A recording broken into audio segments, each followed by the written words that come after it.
मैं तेरे चरणों की दासी, मैं तेरे चरणों की दासी, तू मेरा प्राण आधार सवरिया चल मरली, जहाँ विराजे राधा रानी, जहाँ विराजे राधा रानी, अलबेली सरकार कन्हैया चल मरली, सवरिया चल मरली।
श्री व्यासी महाराज की।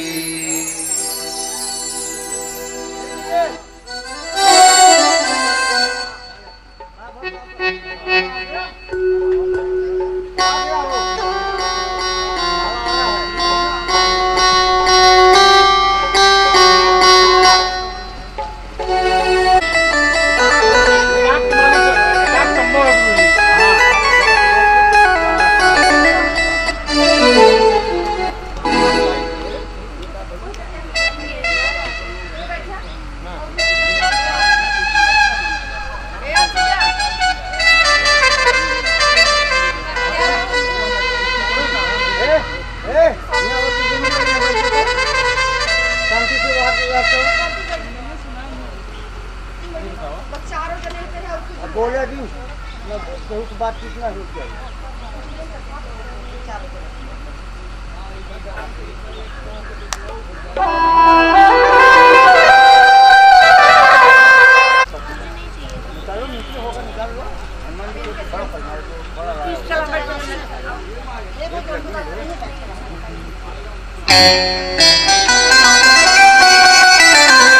कृष्णाय वासुदेवाय हरे परमात्मने प्रणतक्लेशनाशाय गोविन्दाय नमो नमः।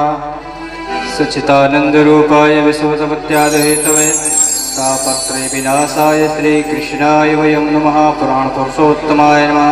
गन्धाक्षतपुष्पाणि समर्पयामि।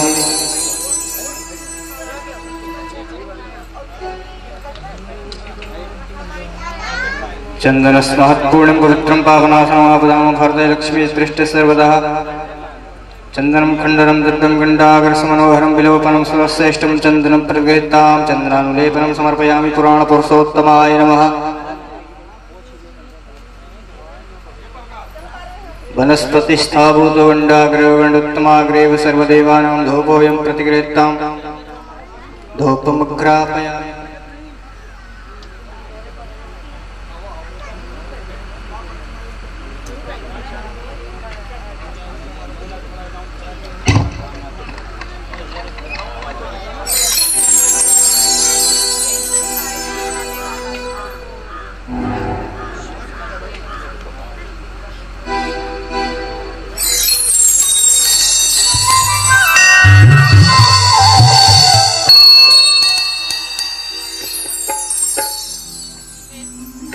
महामालय महामाय सर्वशक्ति तो गुण सर्व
माता पार्वती विराजमान है। तो सबसे पहले हाँ बिल्कुल बिल्कुल, लेकिन हमारे मुख्य यजमान भगवान श्रीनाथ और पार्वती। हरि ओम श्री परमात्मा नमः। हरि ओम हरि ओम।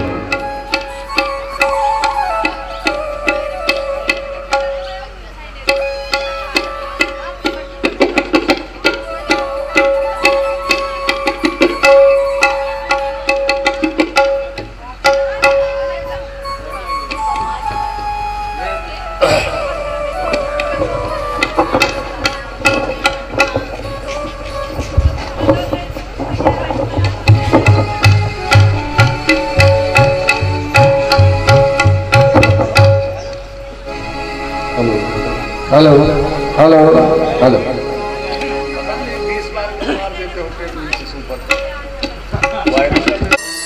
पुराण पुरुषोत्तमाय नमः।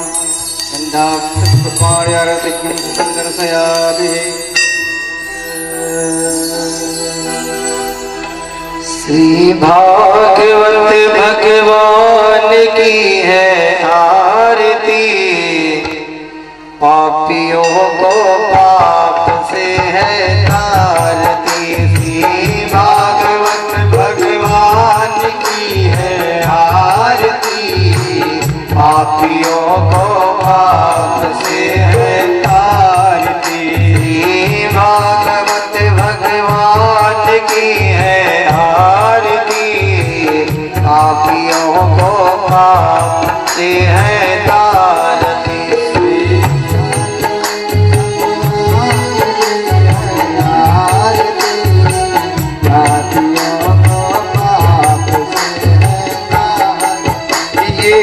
हरि ग्रंथ दिए मुक्ति पद दिए, पंचम वेद निराला, नव ज्योति जगाने वाला। हरि ग्रंथ दिए मुक्ति पद दिए, पंचम वेद निराला, नव ज्योति जगाने वाला। ये हरि ग्रंथ दिए मुक्ति पद दिए, पंचम वेद निराला, नव ज्योति जगाने वाला। ये नाम यही हरि ज्ञान यही हरि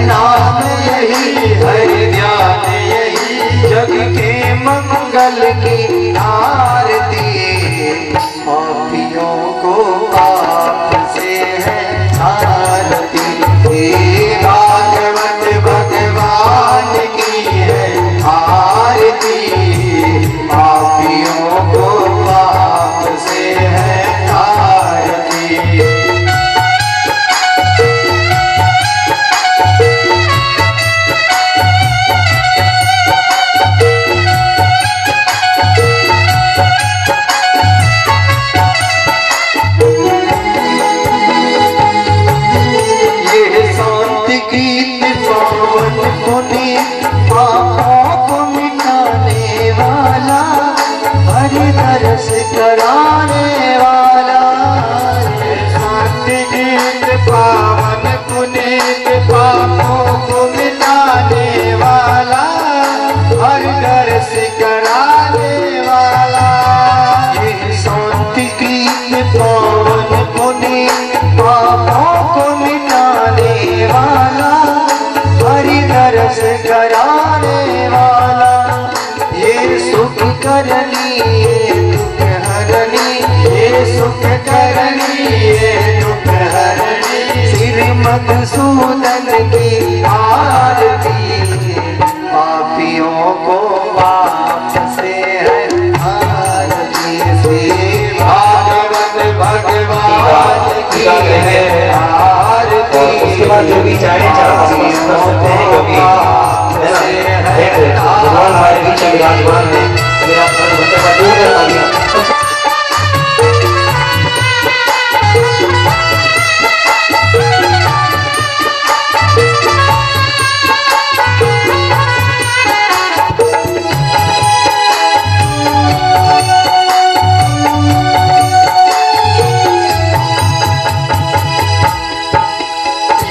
मधुर कौन जगपति को सन्मार्ग दिखाने वाला, बिगड़ी को बनाने वाला। मधुर कौन जगपति को सन्मार्ग दिखाने वाला, बिगड़ी को बनाने वाला। श्री राम यही घनश्याम यही, श्री राम यही घनश्याम यही, प्रभु की महिमा की आरती। पापियों को पाप से है तारती, भागवत भगवान की है आरती। पापियों को पाप से है तारती, पापियों को पाप से है तारती, पापियों को पाप से है आरती। कर्पूर गौरम करुणावतारम, संतारधारम भुजगेन्द्रहारम, सदा वसंतुम हृदयारविन्दे, भवं भवानी सहितं नमामि। त्वमेव माता च पिता त्वमेव, त्वमेव बन्धु च सखा त्वमेव, त्वमेव विद्या द्रविणं त्वमेव, त्वमेव सर्वं मम देवदेव, त्वमेव सर्वं मम देवदेव।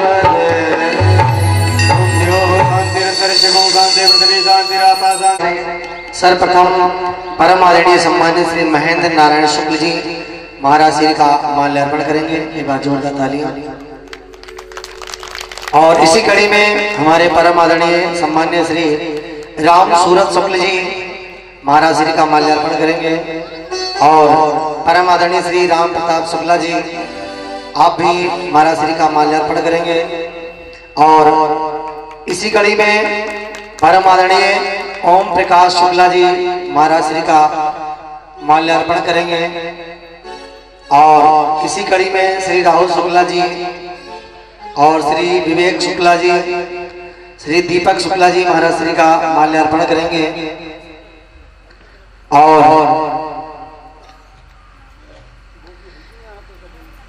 माता जी हमारी श्री सावित्री देवी आप भी महाराज श्री को आशीर्वाद प्रदान करेंगी। और इसी कड़ी में आदरणीय श्री राम सागर दुबे जी और श्री राज बहादुर तिवारी जी, श्री पंडित शुक्ला जी आप सभी भक्तजन महाराज श्री का माल्यार्पण करेंगे।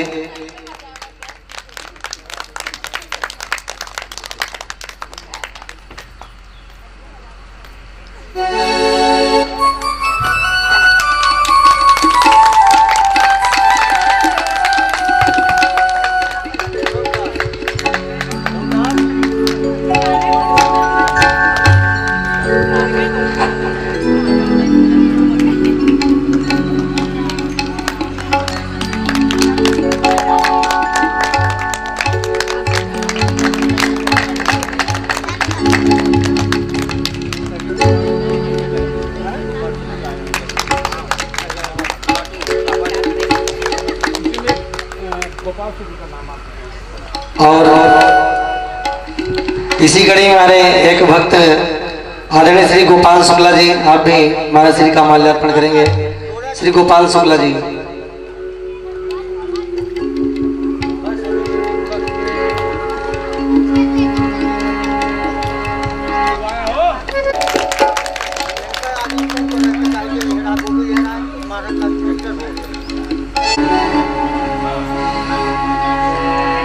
श्री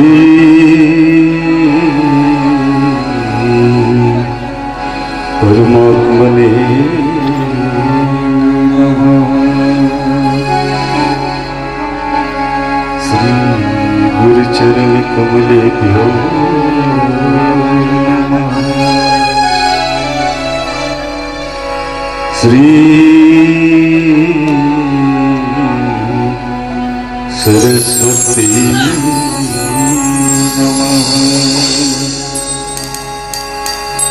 श्री कृष्णचंद्रा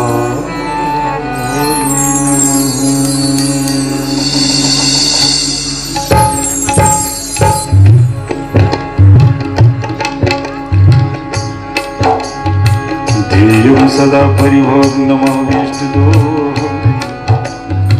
तीर्थास्पदं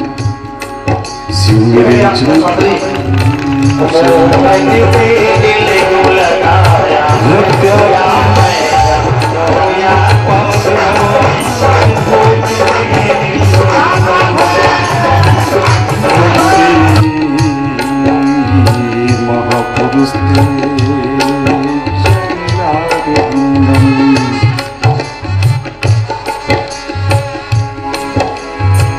बंसी विभूषित करा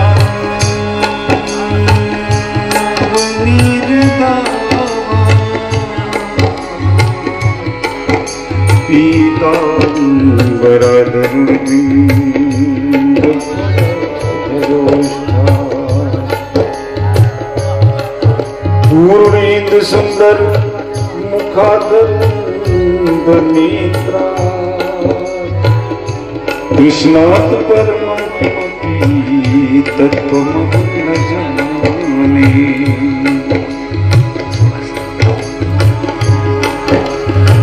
सच्चिदानंद रूपाय विश्वोत्पत्त्यादि हेतवे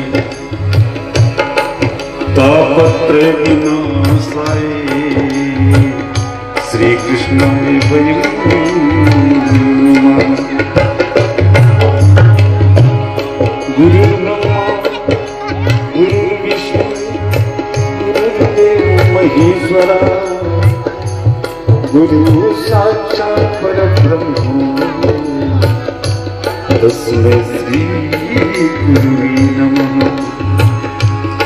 या देवी सर्वभूतेषु स्वास्थ्यरूपेण संस्थिता यस्य रूपेण संस्थिता आयुरूपेण संस्थिता नमस्तस्यै नमस्तस्यै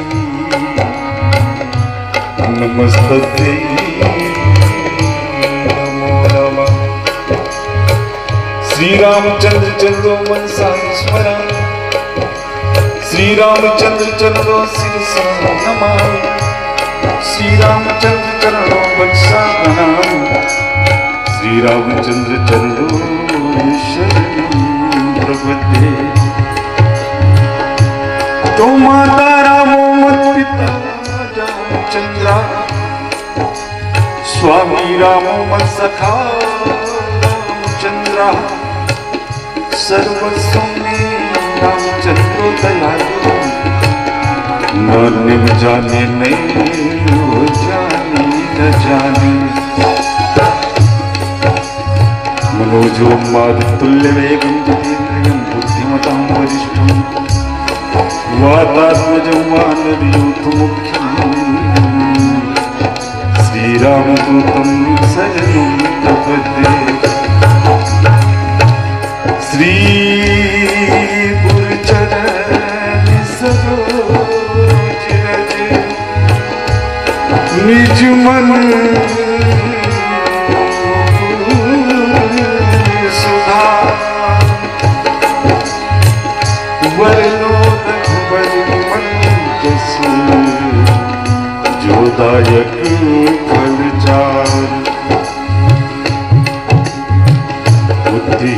तन जान के सुमिरो पवन कुमार। बल बुद्धि विद्या देव मोहि हरहु कलेश विकार। अपने अपने घर की सब कहूँ को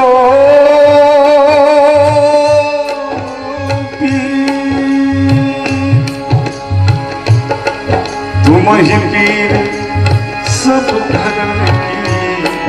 तुम ही पीर सब धर्म की। तुम धन्य धन्य रघुवीर। भक्ति भक्ति भगवंत गुरु चतुराम बपू एक। जिनके पद वंदन किए नासत विघ्न अनेक। नासत विघ्न अनेक। नासत विघ्न अनेक। बाल कृष्ण कन्हैया लाल की गोविंद भगवान की श्री भागवत भगवान की श्री सुखदेव जी महाराज की ग्राम देवता की ग्राम देवी की वीर बजरंगबली दादा की हर हर महा। श्री राधे राधे गोविंद गोविंद राधे श्री राधे राधे गोविंद गोविंद राधे श्री राधे राधे गोविंद गोविंद राधे राधे राधे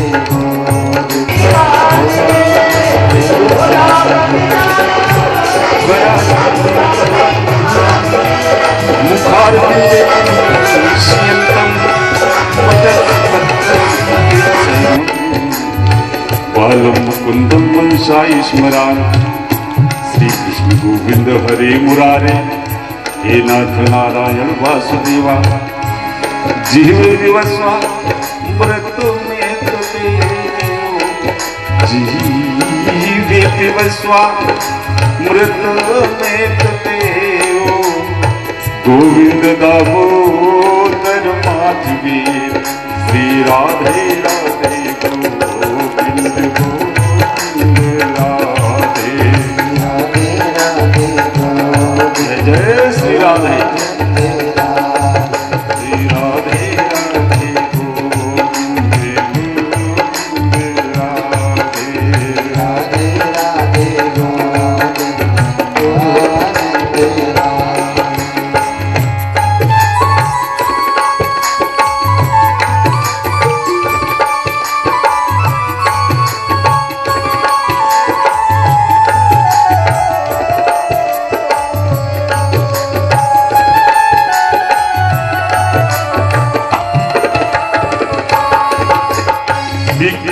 कामाखिल गोप कन्या मुरारी पादार चित्त वृत्ति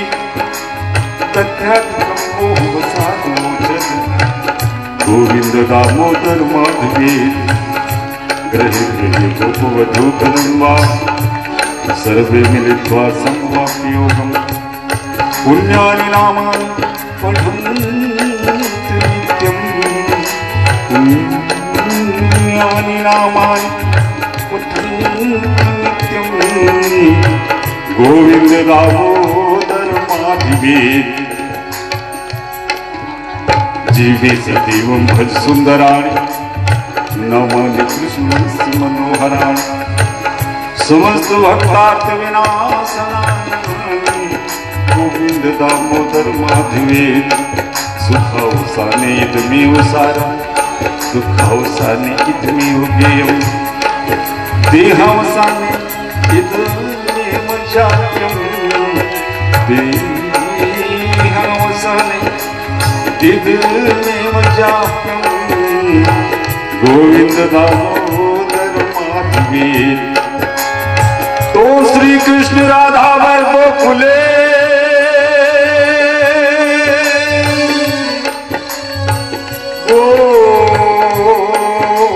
गोपाल गोवर्धन नाथ विष्णु जीव विवस्वा मृत में तुमेरो, जीव विवस्वा मृत में तुमेरो। गोविंद दामोदर माधवी।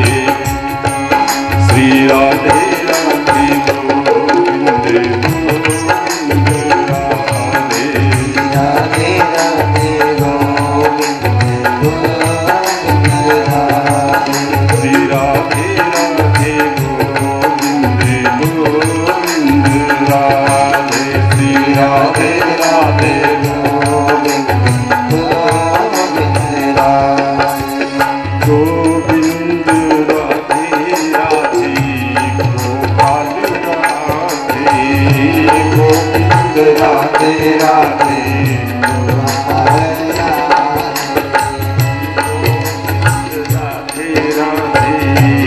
गोपाल राधे। गोविंद राधे राधे गोपाल राधे। गोविंद राधे गोपाल राधे। गोविंद राधे गोपाल राधे। गोविंद राधे गोपाल राधे। गोविंद राधे गोपाल राधे। गोविंद राधे राधे गोपाल राधे।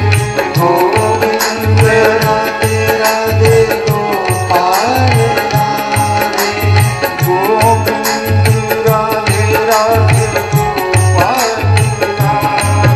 गोविंद राधे राधे गोपाल राधे। गोविंद राधे राधे गोपाल राधे।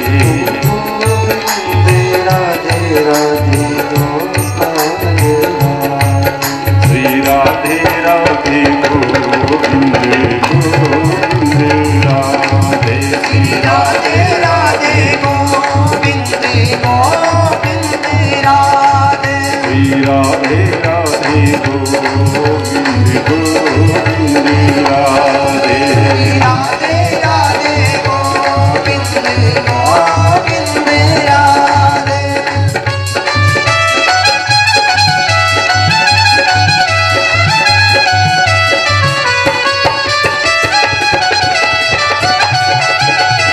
समस्त द्वारिकावासी खुश हैं। नए विचारण में श्री सौनक जी महाराज श्री सूत जी से कहते हैं, सरकार आपने परीक्षित जन्म शुरू किया था, महाराज परीक्षित का क्या हुआ?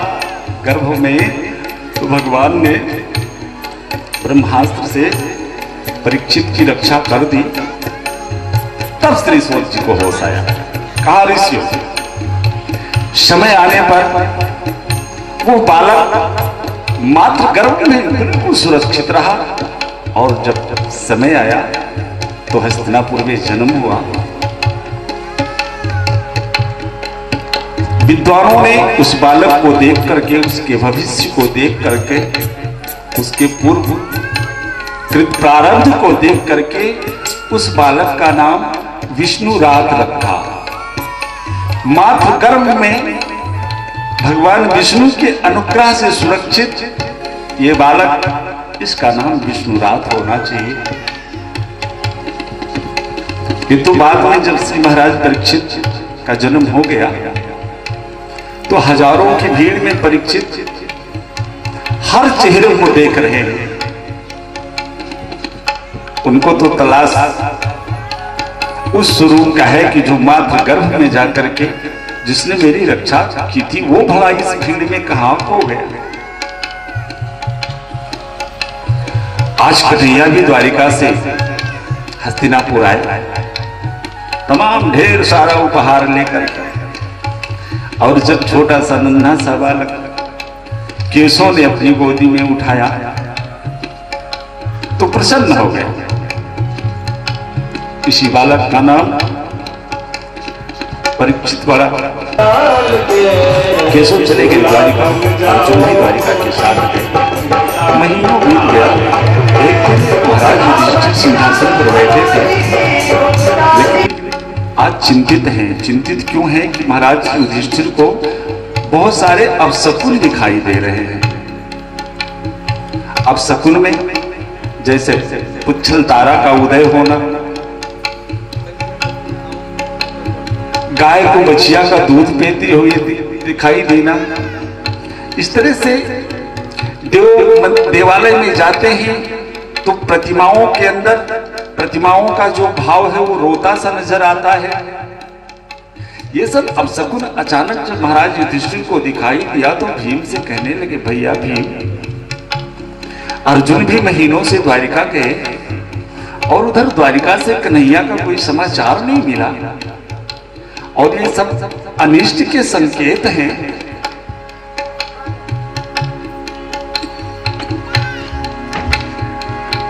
ये चर्चाएं हो ही रही थी कि सामने से महाराज युधिष्ठिर को अर्जुन आते दिखाई दे दिए। पर आश्चर्य की बात, जब युधिष्ठिर महाराज ने अर्जुन के मुखारविंद को देखा तो अर्जुन का चेहरा कांतिहीन है, तेजहीन है, आंखों में अश्रु है, मुरझाया चेहरा। अर्जुन महल की तरफ आ रहे हैं। महाराज युधिष्ठिर ने अर्जुन से पूछा, अर्जुन तुमसे कोई अपराध बन गया क्या? कहीं अनजाने में तुमसे किसी ब्राह्मण का वध तो नहीं हो गया? तुम्हारे चेहरे का तेज कहां गायब हुआ? ढेर सारा प्रश्न कर डाला। अर्जुन से तो बोला नहीं जा रहा है, क्योंकि द्वारिका में कन्हैया 125 वर्ष की अवस्था में अपनी समस्त लीलाओं को पूर्ण करके अपने परम धाम को चले गए हैं। रोते हुए महाराज युधिष्ठिर से कहते हैं, महाराज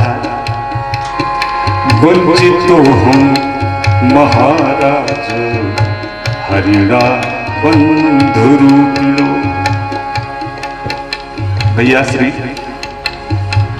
जो केशव हमारे पग पग पर हमारे हर संकट में हर क्षण जो मेरे साथ खड़े रहते थे, महाराज अब उनके सानिध्य से हम सभी वंचित हो गए हैं।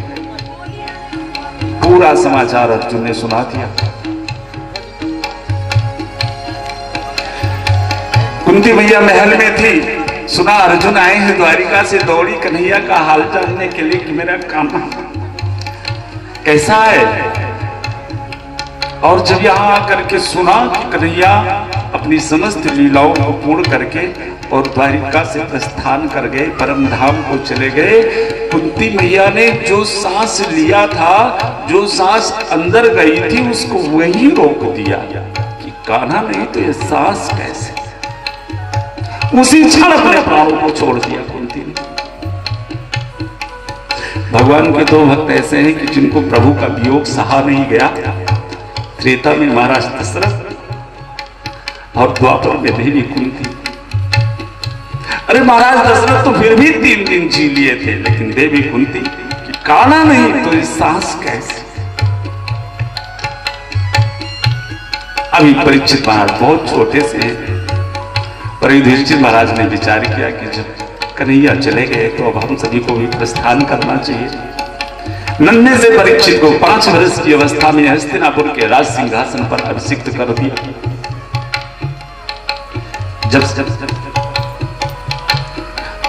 समस्त भाइयों के साथ, देवी द्रौपदी के साथ हिमालय को प्रस्थान करने लगे तो परीक्षित महाराज ने हाथ जोड़ करके एक प्रश्न किया, दादाजी आप इस हस्तिनापुर के सिंहासन पर जब बैठते थे, आप यहाँ के सम्राट थे, तो आपके साथ कन्हैया जैसा आपका भ्राता और कन्हैया केशव के छत्र छांव में आप हस्तिनापुर के राज सिंहासन की रक्षा करते थे, सुरक्षा करते थे। अरे भला बताओ मुझको किसके सहारे छोड़ के जा रहे हो? मेरे ऊपर कोई आपत्ति विपत्ति आए तो मेरा रक्षक कौन होगा? तो युधिष्ठिर महाराज ने महाराज परीक्षित को 3 बातें बताई। बेटा, इन 3 बातों का हमेशा ध्यान रखना। एक तो बेटे, आंखों के सामने कभी पाप होते हुए, पाप करने को तो छोड़ दो, कभी आंखों के सामने पाप होते हुए भी मत देखना।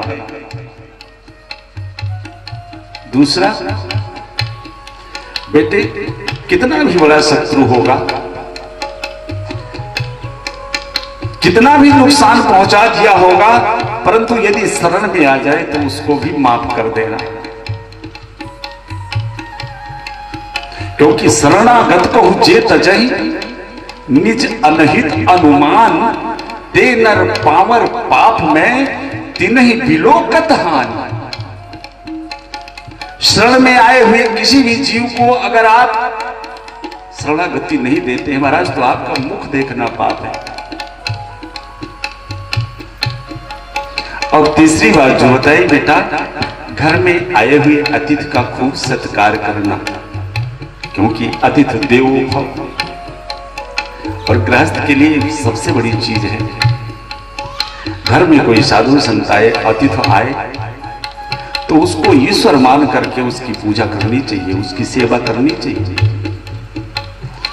और इसीलिए गृहस्थ आश्रम सबसे ऊंचा आश्रम है कि एक विरक्त की भी भूख एक गृहस्थ के घर जाके ही मिटती है।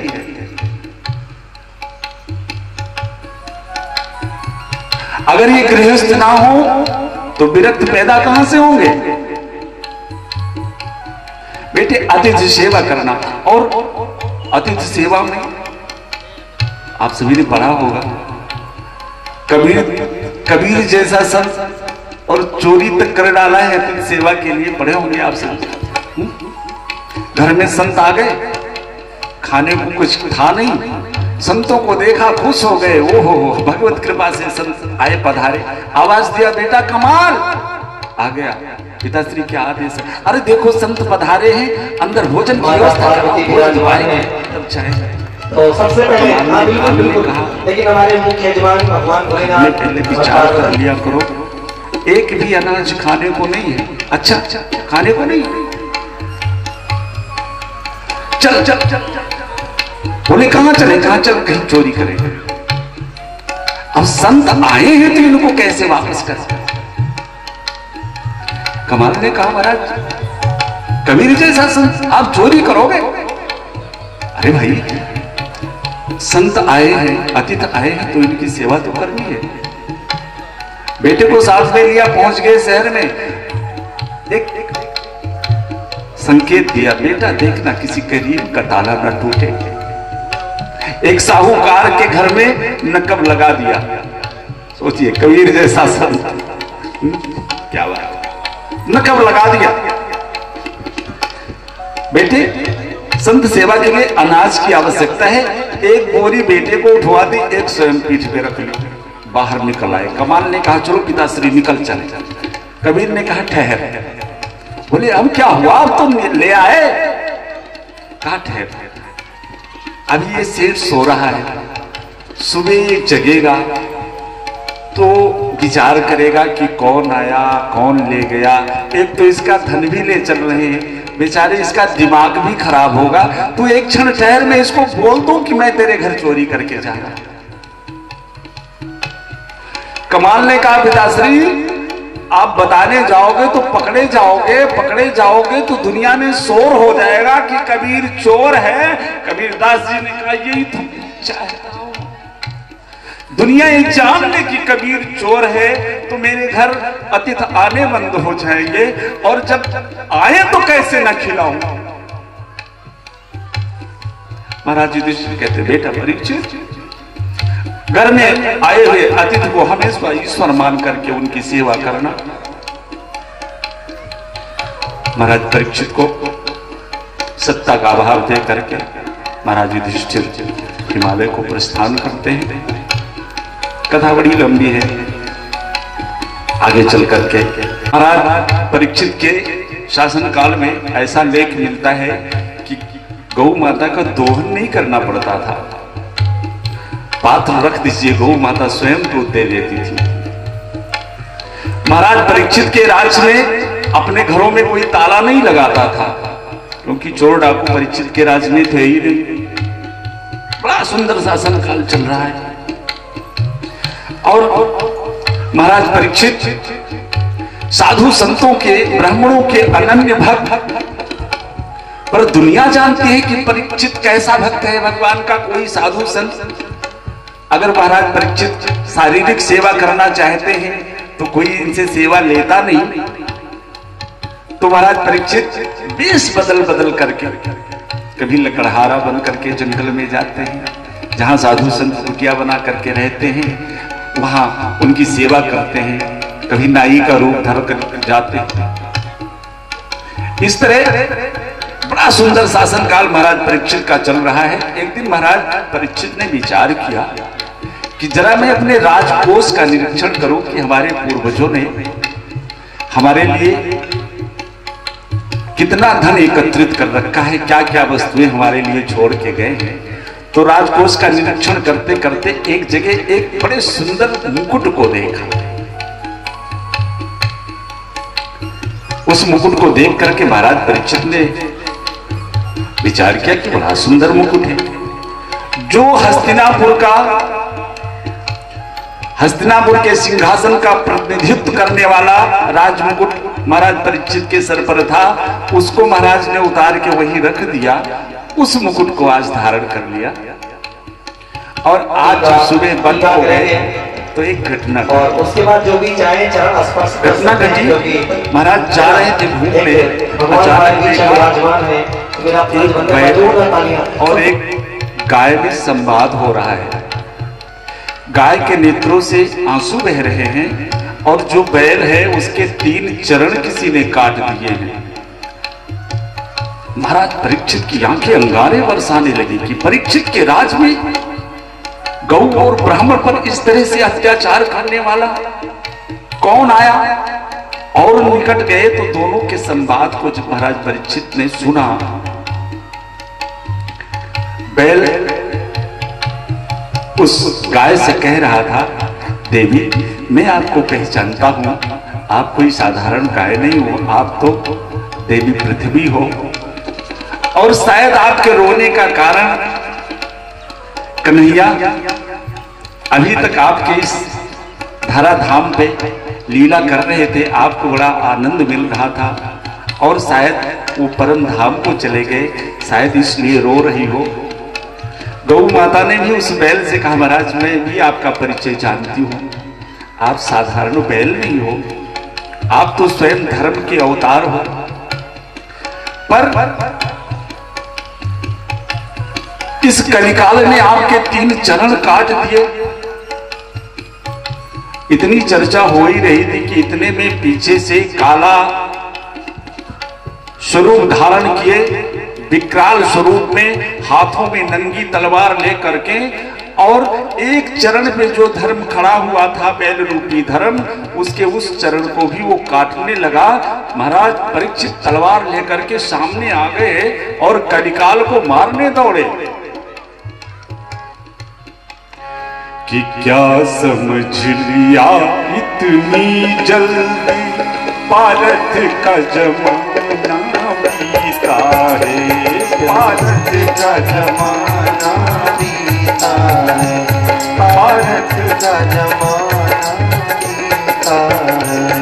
क्या समझ लिया इतनी जल्दी, क्या भारत का जमाना बीता है, भारत का जमाना बीता है। रे मूर्ख पार्थ यदि रहे नहीं, रे मूर्ख पार्थ यदि रहे नहीं, पर पार्थ वंश को जीता है, पर पार्थ को जीता है। बस सावधान, तलवार लेकर के महाराज परीक्षित कलिकाल का वध करने के लिए महाराज आगे बढ़े। कलियुग ने सोचा अब तो महाराज मुझे छोड़ेंगे नहीं, बस क्या था जी, नाते गुड़ा के यशोधराणाम वृद्धम जले में भयमस्त किंचित त्राहिमाम त्राहिमाम पाहिमाम। महाराज परीक्षित की शरण में आ गया था महाराज।